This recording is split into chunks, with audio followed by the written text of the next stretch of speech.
My name is Axel Post, and the man across from me is Tate Stone Frasina, and this is Thinking Right Center. And today we have easily the worst team we've reviewed so far, but definitely the funniest with the Chicago White Sox. And I will pass it off to you Oh yeah. to go over their very interesting offseason, which I didn't know was this interesting until we looked it up. Yeah. Chicago White Sox, aka the Braves, quadruple A team now.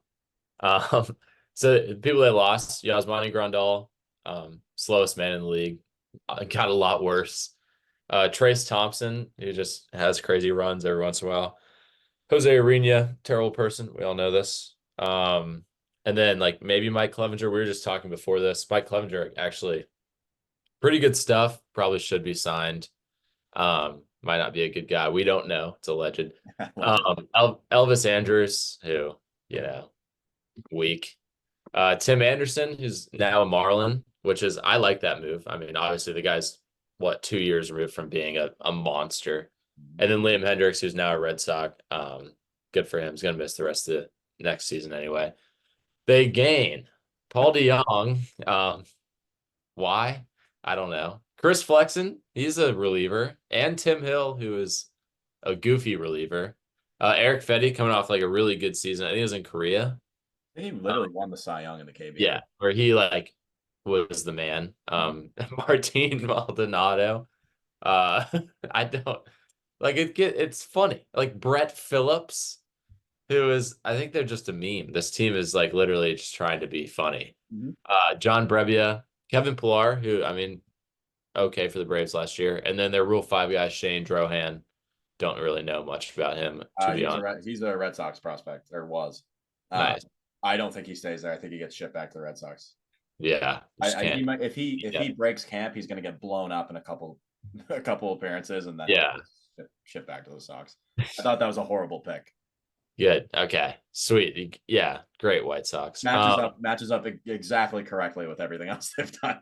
Yeah. Yeah. I mean, their trades. They traded Aaron Bummer for everyone: Braden Shoemake, Nicky Lopez, Mike Soroka, Jared Schuster, and Riley Callens. Just like an eighth of the Braves 40 man. And then they also got Max Stassi from the Braves for cash. Like, why do you need Martin Maldonado and Max Stassi? I don't know. Dominic Fletcher had a good mustache in the World Baseball Classic for Christian Mena.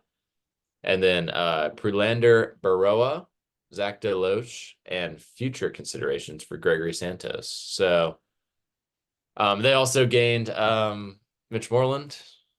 No, Mike Moustakas. They gained Mike Moustakas. Yeah, we had just read that he's stashed down in the minor leagues on a non-roster invitee. Because why not Mike Moustakas? Because why wouldn't you? So the trades are interesting. I don't mind. They're just like collecting players, though. Yeah, I think this is like honestly, they're doing a really good job at being a really bad rebuilding team. Yeah. Like if I'm, any one of these guys could give you value, and if they don't, you can get rid of them pretty easily. And if someone does give you value, you can always trade them. Like John Brebbia, Tim Hill, Chris Flexen, those all trade deadline guys for a team that's in the hunt. Yeah. Like I think one of them, like, Tim Hill is a weird. I can't believe we're talking about Tim Hill in depth, but Tim Hill, funky ass lefty reliever. If he has a good stretch of baseball and you can get anything in terms of prospects for Tim Hill, you do it. Yeah, exactly. Right? Like if you're rebuilding, why not sign as many weird relievers as you can? Because relievers are always needed. And even a starter, like Eric Fedde could be really good and you could trade him. Yeah. So, but I think there's no upside in any of the trades they're making. No, but like you don't need Aaron Bummer, so why not get 5 guys who could eventually be okay? Yeah, I think for me, I get what they're doing. For me, I would rather trade Aaron Bummer for some 18-year-old tooled out kid that's playing in the Dominican Summer League, and you just hope, right? You just hope that he's Luis Robert. Yeah. I mean, the White Sox development is probably some of the worst in the league. Yeah, but there's also that too. So maybe we just we just need guys that are close, and we just. Yeah, I mean, It's gonna be a great year for White Sox baseball. Dude, it's and like Dominic Fletcher, I like Dominic Fletcher, but again, there's not a lot of upside with Dominic Fletcher. He doesn't hit the ball particularly hard. He's going to be a pretty good player. I think Dominic Runs Fletcher's in the like an fan. average, dead on average outfielder. Okay. Is very valuable. He might not be dead on average this year because it's he's already 26. God damn. Yeah. But whatever. Um, he just doesn't hit the ball that hard. He's fine. He'll have good at bats. He'll Yeah. benefit a lot from playing every day for sure. Yeah. True. True. Um, but the one trade where they did actually get some upside because they traded a guy with gigantic upside with Gregory Santos. Yeah. Freelander Baroa, I don't know how much he's going to pitch this year. Is pretty electric. And Zach DeLoach could end up, he's probably going to get up at some point this year, very briefly. He's also a decent outfield prospect. And the future considerations were the 69th pick. So a second round comp pick. Yeah. So, honestly, that's a zero for me because I don't think they're very good at drafting. So, Or developing. or developing. So it's kind of a zero to me. Yeah. And Gregory Santos was like pretty good, but it's just, it's another bullpen arm that you I might think not. he's going to be nasty. Yeah. I think, but again, nasty for what fucking reason for the White Sox? Yeah, You're exactly. going to lose every game anyway. So in my notes here, we'll start going through the lineup. In my notes, I say state the obvious first. This team sucks, but Luis Robert is really good.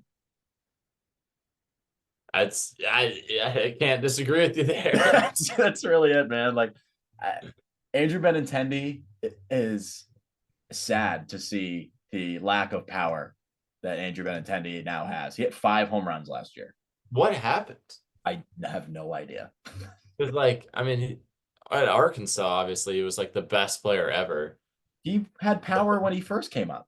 Yeah, for the Red Sox, when he first came, he was good. He hit 20 home runs in 2017 as a 22-year-old. Yeah, I really want to deep dive into what happened. I don't know what happened to him because he slugged. What did he slug last year? He slugged 356 last year. I mean, good. So Yeah, that's crazy. he doesn't play great defense. So that's a bad contract already. Yeah. Throw that out the door. Andrew Vaughn, first base. Is he ever going to figure it out? Against lefties, he can. Certainly, but you don't face a lot of lefties. Yeah, I don't know. I had high hopes for him. I think he's helped by the fact he's just going to play first base all the time now. They're not running him out in right field for no reason at all.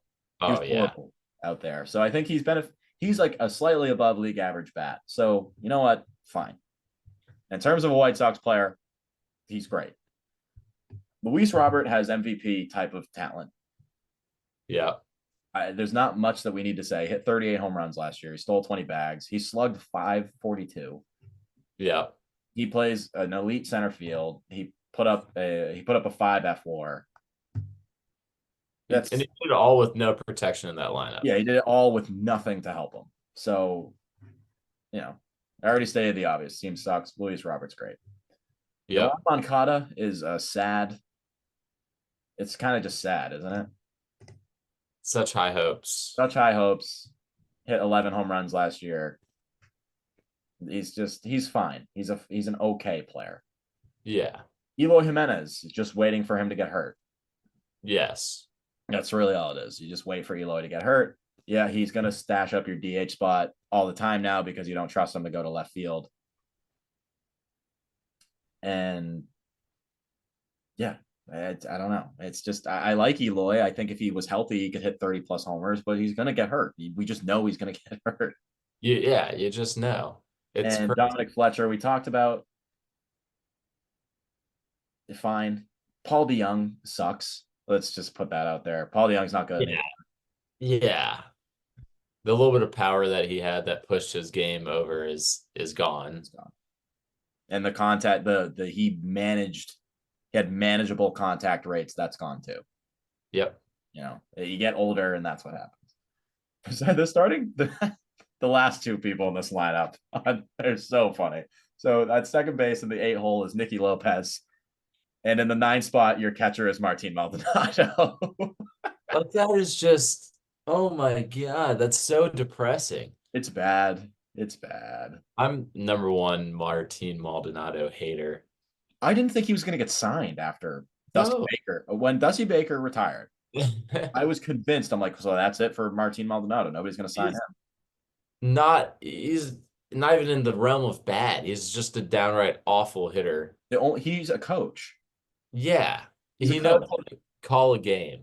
That's pretty Yes, much it. but like, great, whatever. I don't understand this move really at all. I don't know why they signed. I have no idea why they signed. Yeah. Maybe because they want. The only thing I could think of is that Edgar Caro is in Double A and he's a good catching prospect, and they want Caro to be around Maldonado. That's Insane that the Angels did that trade, by the way. wild trade. Wild. It's such a bad, stupid trade. Between two bad, stupid teams. Yeah. Yeah, and then Nicky Lopez, who offers you no upside whatsoever. No. So, Except for like 1 week on the Braves last year. yeah. So last year they were 29th in runs scored in the lineup. I expect them to be right around the same. Yeah.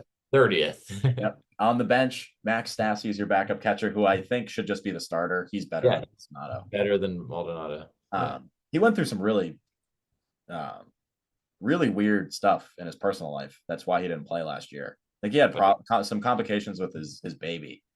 Oh, yeah. Which, yeah, super scary stuff. I think they're good now, but Max Stassi actually has played good baseball before, which is why I think he should be the starter. Yeah. Regardless, though, they're both. I mean, Stassi's 33, Maldonado's 37. They're going to split time because they're older anyway. So yeah. Gavin Sheets, Wake Forest legend. He had some upside at one point. Not anymore though. Nope. It's the White Sox way. Yeah. Danny Mendick. Oh my goodness. What a name from the past. Yeah, I believe. Did he go to UMass Lowell? I think he's a UMass guy. Wow. And then Kevin Pillar, who we love Kevin Pillar. I guess he's going to be the fourth outfielder, but he's going to play a lot against the lefties. A lot. Yeah, he'll play a lot. He's fine. I wish. Yeah, he's just fine. Whatever. It's like fucking Kevin Pillar. Doesn't really move the needle in either direction having him on your team. No, if it was 8 years ago, then maybe. But yeah. And then you have your pitching staff. So again, you could say the same thing. It's you have Dylan Cease and then everybody else. Yeah. Dylan Cease is interesting. I think he's going to have better stats. This is why they haven't traded him. I actually think they're smart for not trading him this offseason because he'll come back. He will have a couple, 10 plus strikeouts games. He'll have an ERA in the threes. His stock will go up and then trade him. Exactly. Yeah, exactly. So that's why they have a sky high asking price right now because they're banking on him actually being good production for him. Yeah. Which makes sense because I think he actually is going to come back down to that production. It's just the command with him. If he doesn't walk people, he's going to strike out everybody. And stuff is unreal. Stuff's unreal. Not much to say about Dylan Cease. And then you've got Eric Fetty, who I'm excited to see. I mean, there's a reason they signed him. There's a reason he was coming back because he had a very good season. Yeah. He revamped himself. We've seen it with players before. Miles Michaelis went over there, revamped himself. I mean, players do it. So I'm excited to see what Eric Fetty's like. But again, I have no idea what he did. So I guess we're going to find out. Michael Kopech can't throw a strike. He can't throw a strike. His command is so brutal. He should just go to the bullpen. He can't be a starter. He walked 91 guys in 129 innings. That doesn't fly. That's really, really bad. And he had a 5.4 ERA because of it. And he only struck out 134 in 129 innings, So it's a decent enough strikeout rate, but did I just see that? Austin Hedges just hit a spring training home run. So breaking news. That made me so happy. Michael Soroka, who I'm excited to see. I if he just pitches a full season, I'll be so happy about it. Yeah, exactly. I'd be so happy for him. And Chris Flexen is actually their 5 starter right now. Really? Yeah, apparently. Not very exciting at all. No, no, not at all. So, you know, Dylan Cease and everybody else. Everybody else sucks, except for maybe Eric Fetty. Yeah, And big then the maybe. bullpen is absolutely atrocious. But you Like, don't need a good bullpen when you're a bad team. right, exactly. It shouldn't be good because their projected closer right now is John Brebbia, Mm, I mean, which is just brutal. that's tough. And why it probably should be Crochet, but they have Crochet in the long relief role right now. Hmm. So there are 2 arms on this team or actually three arms on this team that I'm excited to watch in terms of maybe they could be good. Dylan Cease, Eric Fetty, and Garrett Crochet. Exactly. And that's it. And that's it. Yeah. Everybody else is going to have like an ERA in the fives. Except for Jesse. Well, actually, Jesse Chavez will have an ERA in the fives, and that'll get traded to the Braves.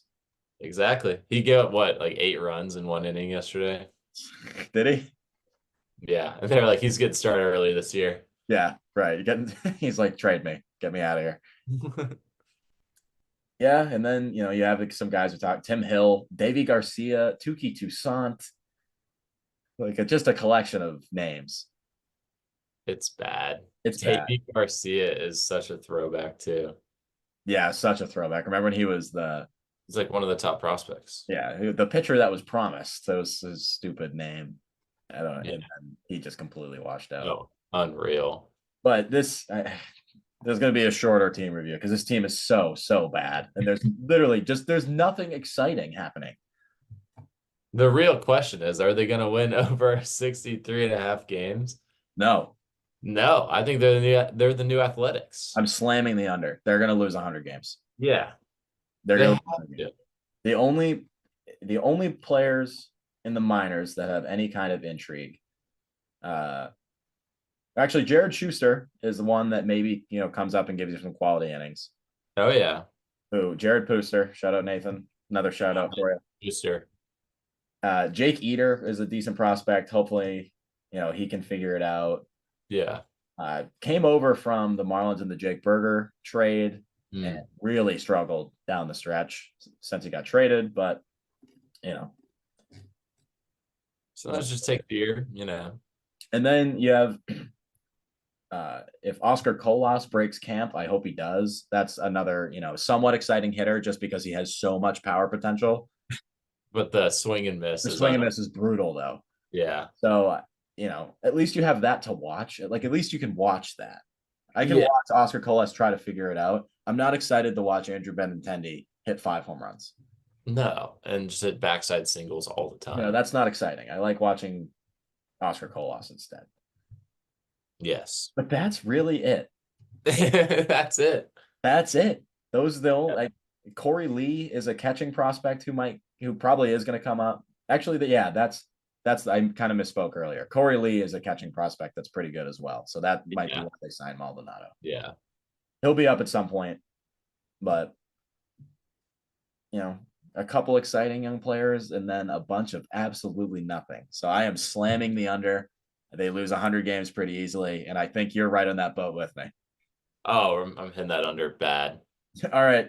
If you're a White Sox fan, I'm sorry, but thanks for listening.